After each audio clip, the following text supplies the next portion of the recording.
ছাত্র জনতার গণ অভ্যুত্থানের পর থেকে দীর্ঘদিন পলাতক থাকা সাবেক আলোচিত ডিবি প্রধান হারুনুর রশিদের খোঁজ অবশেষে পাওয়া গেছে। বিভিন্ন সংবাদ ও প্রবাসীদের সূত্রে জানা যায় তিনি বর্তমানে মার্কিন যুক্তরাষ্ট্রের টেক্সাস অঙ্গরাজ্যের উডল্যান্ড শহরে অবস্থান করছেন। তার খোঁজ মেলার পরপরই অন্তর্বর্তী সরকারের উপদেষ্টাদের ভূমিকা নিয়ে প্রশ্ন তুলেছেন অনেকে।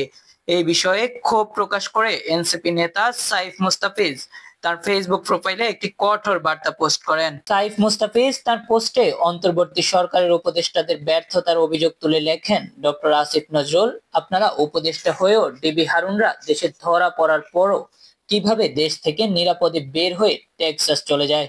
আপনাদের উপদেষ্টা মণ্ডলীদের কাজ কি? আওয়ামী লীগের ব্যাপারে কি করলেন আপনারা? এক মহা ধুমধামে নির্বাচন করে ক্ষমতা হস্তান্তর আর আওয়ামী লীগের সন্ত্রাসীদের নিরাপত্তা দেওয়া, তাদের সম্পদ পাহারা দেওয়া ছাড়া আর কোন কাজটা আপনারা হতে দিচ্ছেন?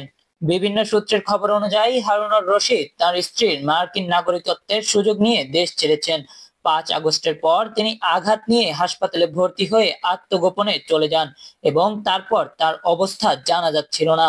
বাংলাদেশে তার বিরুদ্ধে অবৈধ সম্পদ অর্জন, চাঁদাবাজি ও নির্যাতন সহ একাধিক গুরুতর অভিযোগ রয়েছে।